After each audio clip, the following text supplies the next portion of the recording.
The last lesson chapter के यदि background के बारे में बात करें, बैकग्राउंड का मतलब होता है पृष्ठभूमि। और यदि इस चैप्टर की पृष्ठभूमि कैसे तैयार हुई थी उसके बारे में बात कर रहे हैं, तो देखो फ्रैंको प्रेशियन वॉर हुआ था। फ्रैंको प्रेशियन वॉर जो कि 1870 में हुआ था, 1870 में हुआ था फ्रैंको प्रेशियन वॉर। और फ्रैंको का मतलब है फ्रांस है और प्रेशियन का मतलब है जर्मनी। फ्रांस और जर्मनी के बीच में जो युद्ध हुआ 1870 में, 1870 में, उसे फ्रैंको प्रेशियन वॉर के नाम से पुकारा जाता है। इस युद्ध के रिजल्ट के बारे में बात करें अपन हम, तो इस युद्ध में जो विजय है किसकी होती है, जर्मनी की होती है, और पराजय किसकी होती है, फ्रांस की होती है। फ्रांस के 2 जिले होते हैं, जिन 2 डिस्ट्रिक्ट्स हैं फ्रांस की, अल्सेक और लोरेन। अल्सेक और लोरेन इन दोनों ही डिस्ट्रिक्ट पर ऑक्यूपाई हो जाता है। ऑक्यूपाई का मतलब है अधिकार हो जाता है। किसका हो जाता है, फ्रांस का जर्मनी का हो जाता है। और इन जो दोनों ही जिलों पर, फ्रांस के दोनों ही जिलों पर किसका अधिकार होता है, जर्मनी का होता है, हो जाता है। जर्मनीज वॉर सेंटर, जर्मनी का जो वॉर सेंटर था वो कहाँ था, बर्लिन में था। जैसा कि अपना जो सेंटर है वो देखते हैं दिल्ली है, इसी प्रकार जर्मनी का जो वॉर सेंटर था वो बर्लिन था। और बर्लिन से एक आदेश है वो जारी किया गया था।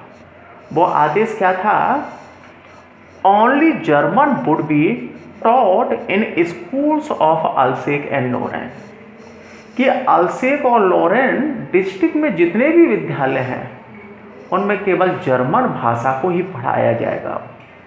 कि अल्सेक और लोरेन डिस्ट्रिक्ट में जितने भी विद्यालय हैं उनमें केवल जर्मन भाषा को ही पढ़ाया जाएगा।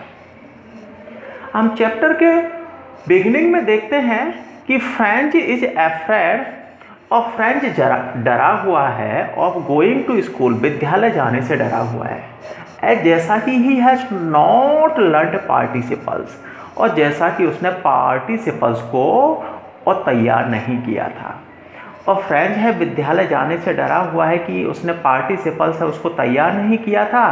है जो अध्यापक था उसने घोषणा की कि वह पार्टिसिपल्स का क्वेश्चन करेगा, और पार्टिसिपल्स के बारे में फ्रेंच था वो एक भी शब्द नहीं और जानता था, और इसीलिए वह विद्यालय जाने से और डरा हुआ था। बिल्कुल फ्रेंच है वो विद्यालय जाना नहीं चाहता है। और देखो कि वह विद्यालय जाने से डरा हुआ था, इसके पीछे रीजन ये था कि उसने पार्टिसिपल्स को तैयार नहीं किया था। वो क्या करना चाहता था, he wants to enjoy the beauty of nature, प्राकृतिक सौंदर्य का एंजॉय करना चाहता था। वह विद्यालय से बाहर रहकर प्राकृतिक सौंदर्य का एंजॉय करना चाहता था।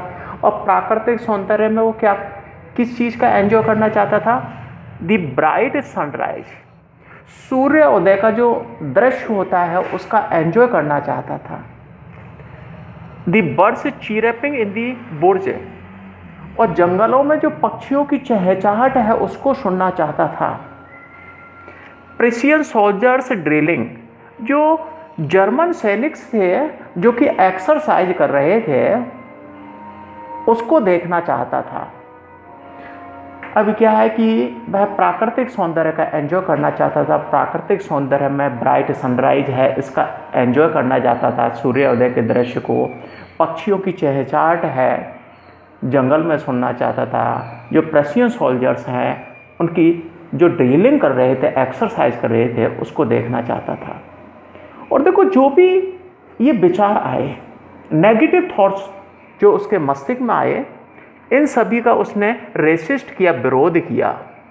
विरोध करना या नज़रअंदाज किया, इन सभी विचारों को नज़रअंदाज किया। ही हरीड फॉर स्कूल, और उसने विद्यालय जाने की और तैयारी की। और जो भी ये नेगेटिव थॉट्स उसके मस्तिष्क में आ रहे थे इन सभी का उसने क्या किया, इनको नज़रअंदाज किया और उसने विद्यालय जाने के लिए और जल्दी की।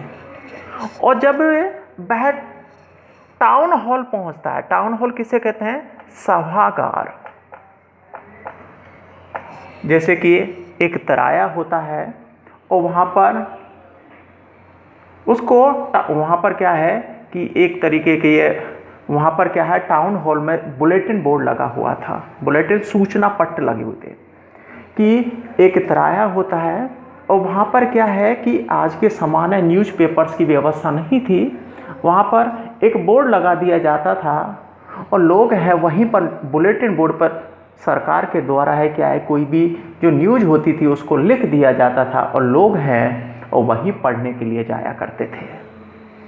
तो टाउन हॉल से जब वो गुजरा तो उसने बुलेटिन बोर्ड के सामने क्या है, क्या देखा? द क्राउड ऑफ पीपल, लोगों की भीड़ देखी। वहाँ पर एक वॉस्टर भी खड़ा हुआ था। वॉस्टर कौन है? ब्लैक स्मिथ, लोहार। उसने लोहार को भी वहाँ खड़े हुए देखा जिसका नाम था वॉस्टर। और वो लोहार सेज फ्रेंच से कहता है दैट कि डोंट गो सो फास्ट, इतना जल्दी मत करो, you have plenty of time, कि तुम्हारे पास विद्यालय पहुंचने के लिए पर्याप्त और समय है।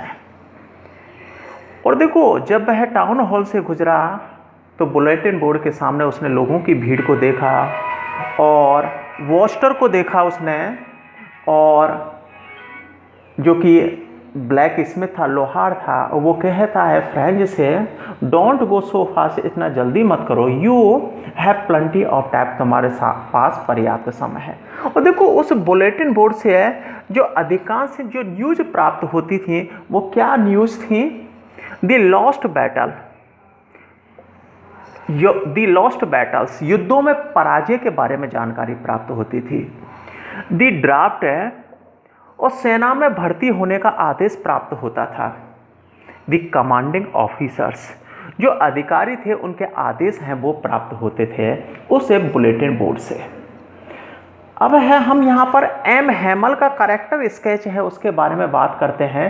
वो कैसा था? पैट्रियोट था, देशभक्त था। कैसा था? देशभक्त था। A true devoted teacher of French, फ्रांसीसी भाषा का एक सच्चा समर्पित अध्यापक था।